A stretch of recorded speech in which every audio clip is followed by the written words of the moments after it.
The courtroom lights buzzed softly overhead, though Elena Ruiz couldn't hear them. She could only see the faint flicker, feel the slight warmth on her skin. She stepped through the heavy wooden doorway with slow, cautious steps, clutching her small notebook against her chest as though it were a shield.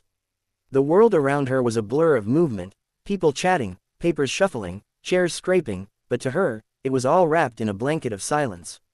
She read the room by eyes, by expressions, by the rhythm of people's hands. And today, every gesture felt sharper, every stare a little heavier. Judge Frank Caprio looked up from his docket, adjusting his glasses as he noticed the young woman walking toward the defendant's podium. Something in her demeanor, something fragile but determined, made him sit up straighter. There was a stillness about her, the kind that didn't come from fear but from living too long in a world that did not make room for her. The bailiff approached to guide her forward, but Elena gently shook her head, smiling politely, showing she understood perfectly where to stand. She was used to adapting. Used to being the one who adjusted when others could not. Caprio saw the interpreter take her position beside Elena, but the young woman lightly tapped the interpreter's arm and lifted her notebook with an apologetic look. The interpreter stepped back respectfully. "You'd prefer to communicate by writing?" Judge Caprio asked, speaking slowly and clearly so she could read his lips. Elena nodded quickly and scribbled in her notebook before turning it toward him. "I read lips. Writing is easier than signing in court." "I'm sorry." Caprio offered a gentle smile. "You don't need to apologize at all. You take whatever time you need." The courtroom fell into an attentive quiet. The charge was simple: parking in a restricted zone. Normally a case solved in minutes. But Elena's hands were trembling slightly as she clutched her pen, and Caprio knew instinctively that this wasn't just a routine mistake. He leaned forward. "Can you tell me what happened the day you got the ticket?" Elena took a deep breath. Her pen hovered above the paper, hesitating, before she finally began writing. When she finished, she held the notebook up again. "I parked near the hospital. My mother, she took her last breath that day. I ran inside. I didn't see the sign." A faint ripple went through the courtroom. Even those who hadn't been paying attention now leaned in fully. Elena kept her eyes on the paper, unable to look at anyone. Caprio felt his chest tighten. "I'm very sorry for your loss," he said softly. She nodded once, pressing her lips together to keep them steady. Then she wrote again, slower this time, each letter carefully formed. "I didn't come earlier because I didn't want trouble. I don't like asking for help. I was afraid." Her shoulders rose and fell, the smallest sign of a sigh. She kept writing. "I already feel like a burden. I didn't want to make things harder for anyone." Those words, "feel like a burden," cut through the room with a weight far heavier than any fine. Caprio shook his head, leaning closer. "You're not a burden," he said firmly but gently.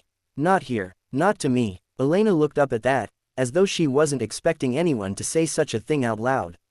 Her eyes flickered with something raw, surprise, gratitude, maybe even disbelief. She lowered her gaze again and slowly formed the next message.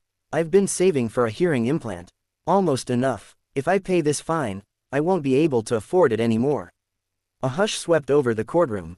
Even without sound, Elena could feel the shift, the sympathetic looks, the softening expressions. She kept her hands pressed tightly around her notebook, bracing herself. Caprio took a moment before responding. "Elena," he said, voice low with understanding, "this implant, it would help you hear again." She nodded. Her fingers squeezed the edges of the notebook until her knuckles turned pale. She wrote one more line. "I didn't contest the ticket because laws matter. If I broke one, I should pay. That's my responsibility." She hesitated, then added, "My sacrifice to be part of the world like everyone else." Caprio's breath caught. He had seen honesty, remorse, and excuses from defendants over decades, but never a willingness to give up a chance at hearing life's sounds just to stand on principle. The room waited silently for his reaction. Caprio sat back slowly, eyes softening with something deeper than sympathy, something closer to awe. "Elena," he said quietly, "you've shown extraordinary integrity today. More than some people show in a lifetime." Her lashes fluttered as she blinked away tears she couldn't hear falling. He folded his hands, looking at her not as a judge but as a human being moved beyond words. "I want to think carefully before I make a decision," he told her gently, even though, in his heart, he already knew. Elena nodded, gripping her notebook, unaware that her life was about to change far more than she walked in expecting. Elena's hands felt cold as she pushed open the courtroom door a week later. Even though the world around her was silent, she could sense the stir of whispers, the shuffle of bodies, the weight of attention that seemed to follow her as soon as she stepped inside. She walked with careful, measured steps, her worn notebook hugged close to her chest. Today felt different, heavier somehow. Judge Caprio had asked her to return but hadn't explained why, and that uncertainty clung to her like fog. She approached the defendant's podium, the familiar wood polished smooth from years of cases, confessions, and tears. The interpreter stood nearby, just in case, but once again Elena gave a small, gentle shake of her head. She preferred to write. She always had. Writing gave her control, over pace, over clarity, over emotions she otherwise struggled to show in a soundless world. Judge Frank Caprio watched her with warm eyes, the kind that softened even before he spoke. "Good morning, Elena," he said slowly, making sure she could read his lips. She lifted her notebook and wrote, "Good morning, Your Honor. Thank you for asking me to come." Her penmanship was slightly shaky, as though her nerves were guiding her hand more than her intent. Caprio nodded, folding his hands on the bench. "I appreciate you coming back. I spent time reviewing your case, and I wanted to speak with you in person about it." She swallowed, her throat tightening. Her mind raced through possibilities. Had he changed his mind?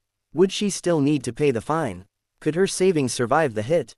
She tried to steady her breathing as she wrote her next message. "Thank you for reviewing it. I accept whatever decision you feel is fair." That was who she was, responsible even when life had never been fair to her. Caprio took a slow breath, the kind a person draws when preparing to deliver something meaningful. "Elena," he began, "I want you to know something before I give my ruling." She lifted her gaze, her dark eyes attentive, open, vulnerable. "I've been on this bench a long time," Caprio continued, "and I've seen thousands of cases. People come in with every kind of story you can imagine. But very few show the depth of character that you showed last week." Her lips parted, just slightly. She shook her head as if she couldn't believe he was speaking about her.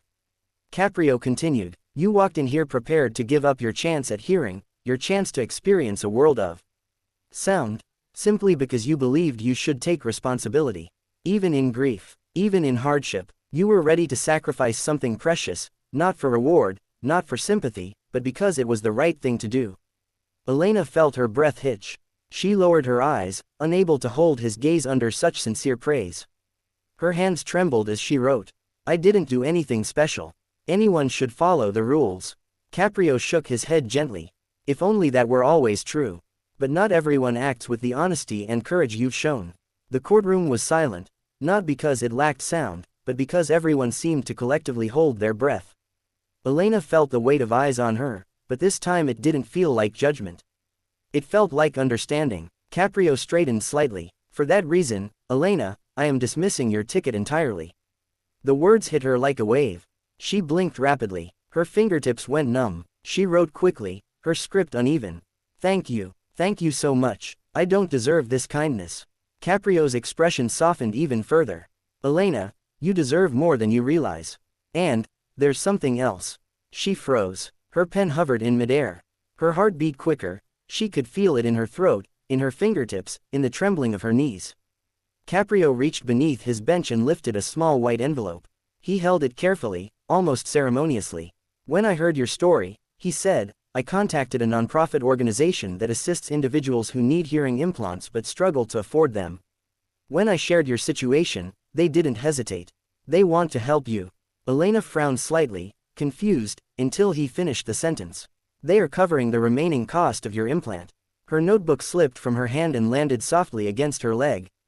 Her eyes widened, her lips parted in a silent gasp, and she raised both hands to her mouth as tears filled her eyes, first gathering, then spilling over in a rush she couldn't stop. She shook her head repeatedly. Not in refusal, just disbelief.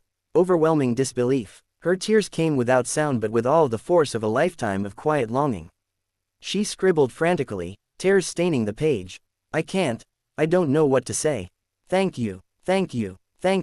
Caprio rose from the bench, something he rarely did. He approached slowly, making sure she could clearly see his face as he spoke. "Elena," he said softly, "you will hear again. Not because you asked for help. Not because you begged, but because your heart earned it. Her shoulders shook as she cried silently. For the first time in her life, the world didn't feel distant. For the first time, she felt seen, fully, deeply, without condition. As she walked out of the courtroom clutching the envelope like something sacred, the entire room rose to its feet in unison. Not because they were told to, but because Elena Ruiz, gentle, humble, brave beyond measure, deserved to be honored.